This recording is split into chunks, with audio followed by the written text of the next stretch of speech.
So today, welcome to today's update video. This is Hurricane Blast, not Hurricane Blast, but Hurricane Darby. And then behind here is Tropical, obviously you can't see since it's the visual imagery. And behind here is newly upgraded Tropical Storm Estelle. So, Darby's made a bit of a comeback. But before I forget, the CPHC recently wrote their last version on Cecilia's now in the Eastern Pacific graveyard, supposed to pass north of Hawaii. But now this is Hurricane Blast. You can see it's had a few dry air issues. No Hurricane Blast. The second time I said this in the video. Hurricane Darby, and it's had a few dry air issues. It looks better than it did yesterday. The current intensity is 90 knots.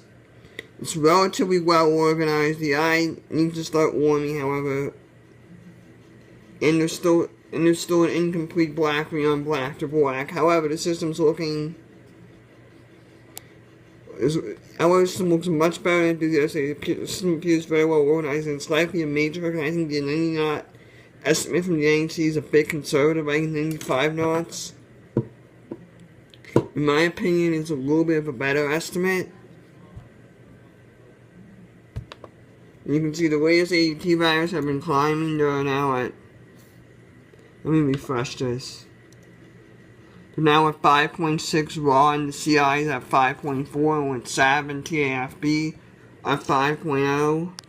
I think that justifies an 85 knot intensity, but ANC forecaster Robert Pash disagrees with me.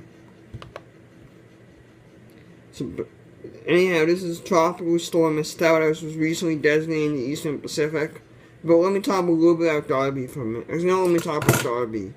And Darby sort of has that annular kind of typical buzz draw, big eye sort of structure. It's supposed to stay this way for the next, we'll see how long it stays this way. This appears to still be intensifying, so it may become a major hurricane overnight.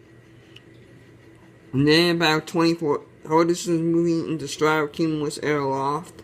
And sea surface temperatures are decreasing. It's likely to turn on its west-northwesterly heading, then turn to the west, and eventually somehow either pass north or south of Hawaii as a decaying system. We'll see once the time frame gets closer, but it's obviously too soon for residents of Hawaii to be getting particularly concerned about Hurricane Darby. So now this is a tropical depression, the eastern, tropical depression. This is now Tropical Storm Estelle. This was Tropical Depression 16. This was newly declared last night. I mean, it's not particularly well organized. What's well organized is just lacking in a core convection. There appears to be some dry air, if I had to guess, without looking at water vapor. However, the outflow equatorially appears to be very good, as the previous 4 Eastern Pacific storms have been. Well, the previous 3 at least. Agatha was pretty small. And conditions are relatively favorable. The shear is low and the waters are warm, so it's continuing a similar, maybe slightly north of Darby's track, and has a few days to intensify. And if this system can get an inner core going by about Sunday and really do good, I think we could see a major hurricane on Monday or Tuesday by next week. I think it's a launch. I think a minimal Category 1 hurricanes are more likely given this fact system with moving over the. It also depends how much the cold wake of the Blast, Cecilia, Darby trio, especially the Darby trio, affects the system, and that can obviously have huge implications on the intensity forecast. Anyhow, let's take a look at the European runs quickly. Here's Darby, Estelle.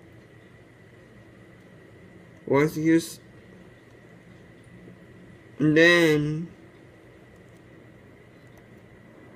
Alright, it's actually not, let me move this to the, alright, it's off the grid apparently, but I'm going to point out a difference. Here's the here on the European, here are 2 tropical cyclones. This is what appears to be a very weak flank, and behind that, as you can see here, is Georgette.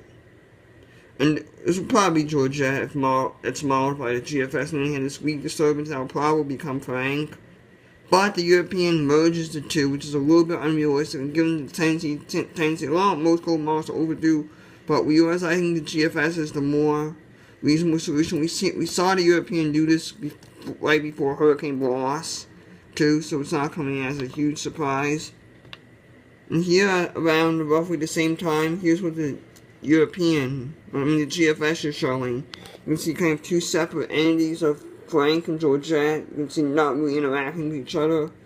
It's not like Fort Worth isn't forcing Georgette to go to the north, like and eventually merge with Frank, like the European is. I think but it's possible that.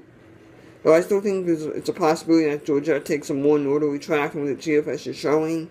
I do think the Europeans' forecast for war is somewhat unrealistic. I think Frank should be about, for at least Frank, for sure, will be a relatively low latitude hurricane that the GFS is modeling.